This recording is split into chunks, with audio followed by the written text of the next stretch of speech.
Ang atong eleksyon, ang title niya, God is passionate and compassionate. Next sa atong eleksyon, makita sa Isaiah chapter 49, verse 15, nga sila niya, lagyan kalipat pala ang babae sa iya bata na nagapasuso, nga hindi siya magkaluoy sa anak sa iya tiyan.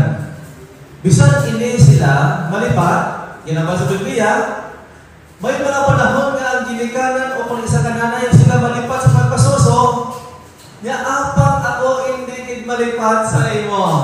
Namin na kapakilala mga utod, isa ini nga bantala sa gisulat ni Prophet Isaiah, nga naghambal si Isaiah, nga ang Diyos wala gid siya nagduha sa pagbantala, nga wala gid siya nalipat. Nga mga utod, wala pa kita na tawo.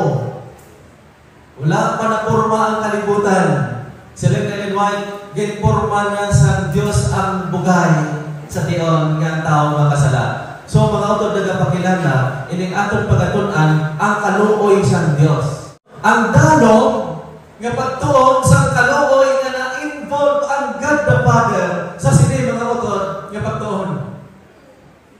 Abi niyo mga utod, kinahanglan natin wala natunan ang God the Father, God the Son, and God the Holy Spirit. Subong tagalin ko kamo background nga makilala mo ang God the Father, ano ang iyang participation dito sa cross, dito sa pagsakit kay Jesus Christ sa Garden of Gethsemane. Before si Jesus Christ ilansang sa cross, ano ang balatyagon sa God the Father?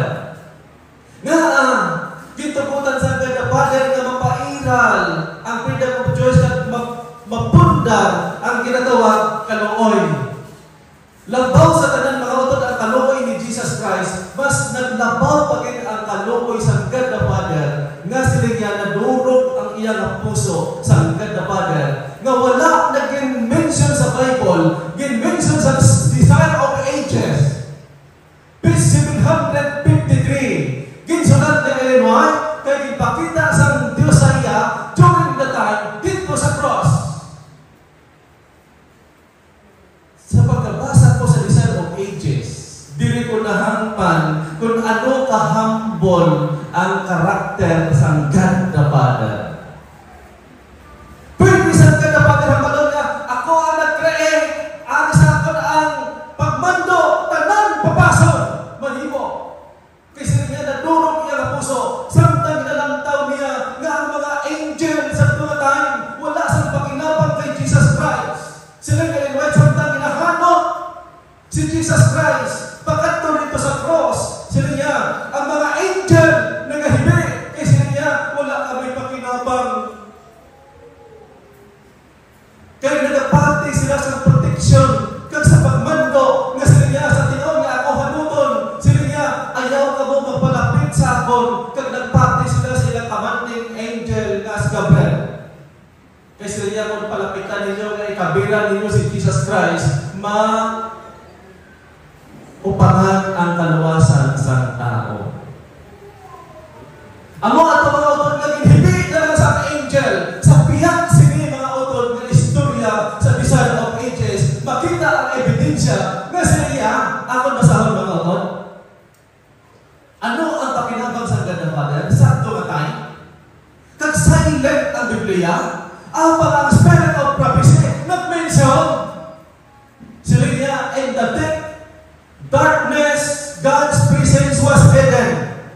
Sila niya, sa madamon, nagkalaom. Sila niya, ang presensya sa amay. Sila niya, nagapanago o kung gintago, was hidden. Ako ito nga nagdulong. Alas na sa hapon, dulong. Kaya sila niya rin, ang dulong sa galaw mga utod, tiragin tago sa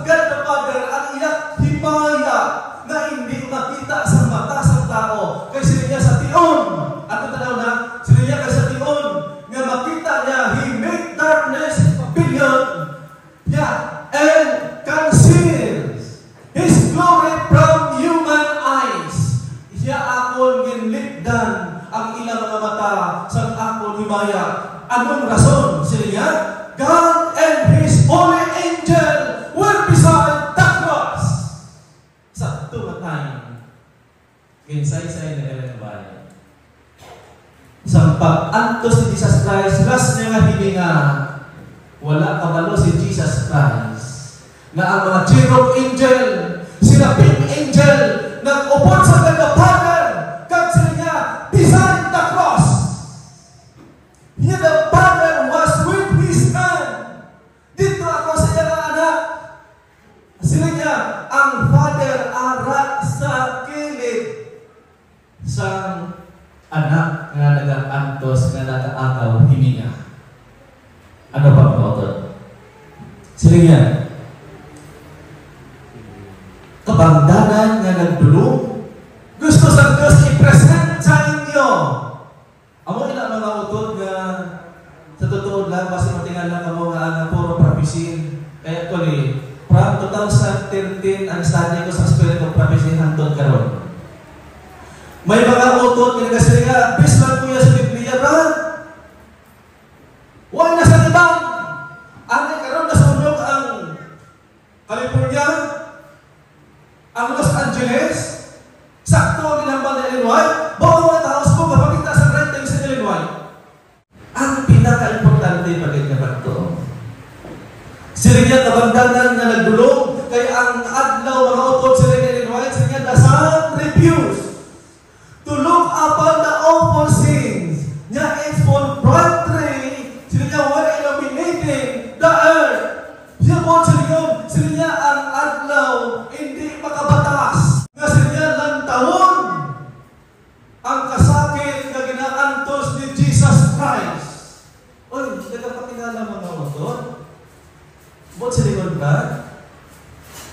Ano record?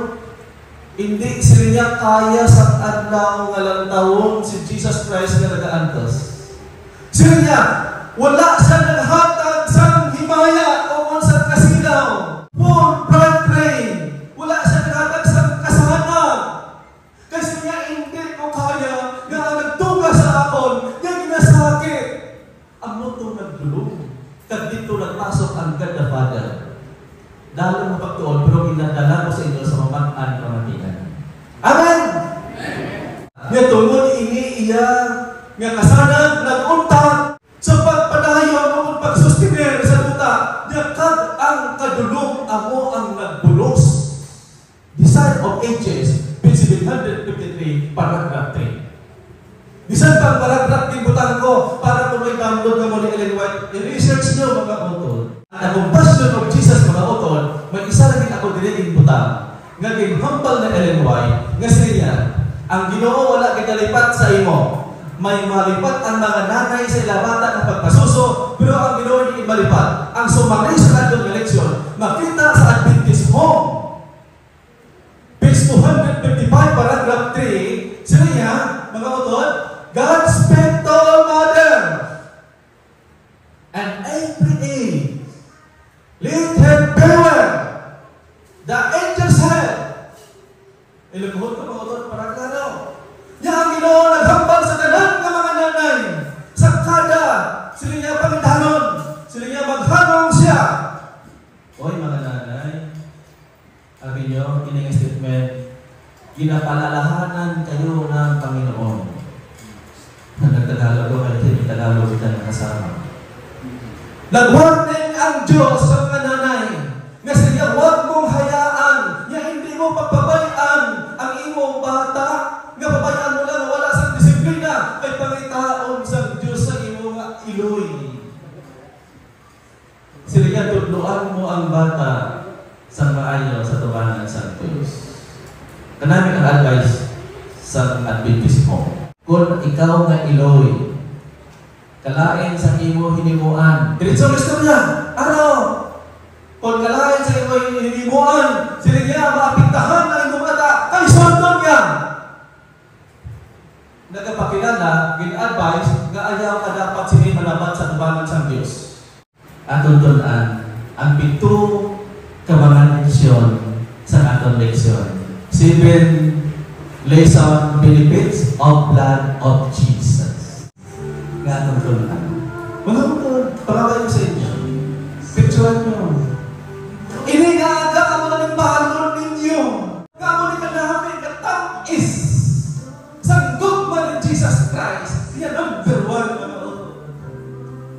Sila nga, Jesus' blood speak better things mercy.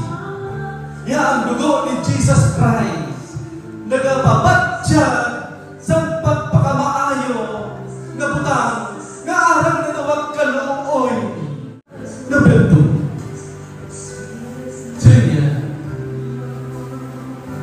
The blood of Jesus provide forgiveness of sin.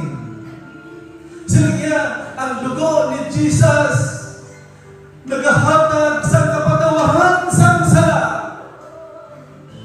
Ang muling ka namin ang ginakaptan ng doctrine na wala lapot si Satan. Bisan anong masusol ni Satan ay kang makasasala, kaptan mo ini na tinaga, the blood of Jesus provide forgiveness of sin. Number 3. Sige, the blood of Jesus provide justification. Ang dugo ni Jesus Christ makahatag sa pagkabatarong mga utod kung hindi mo sa makaptan, pagtakop sa kaluwasan, pagtakop sa kamuhininga, ihatag sa Diyos mga utod ang justification. Number 4. Sige, we are redeemed by the blood of Jesus. Buwan sa likod mga utod, aton butangan halaga ang blood ni Jesus Christ. Siriya, kintubos paagi sa dugo ni Ginoong Isus. Sa imo inigat sa ako na address. Number 5. By Jesus' blood, we are sanctified. Paagi sa dugo ni Jesus, kita pagkabalaan. Na may isang mga tinaga, inabuyan sa Malawi Espiritu para sa imo kagsas. Number 6. Sila niya, Jesus' blood provide protection. Sa kinahambal ko, nag-provide protection kay si Satanas hindi maka-intra sining bugay na para sa anong kayo ay labot si Satanas hindi mga utod sa bugay sa Diyos. Number 7 lang. Sila, we are here by the blood. Sila, ginaayo ikaw paagi sa dugo ni Ginoong Hesus. Mga utod sa kapakilala, sugod-sugod, amo ni kaptan nato, the blood of Jesus.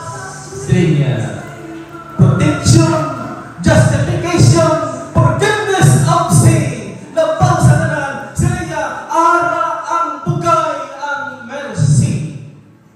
Natapos ang ato ng pagtuon sa tingaga.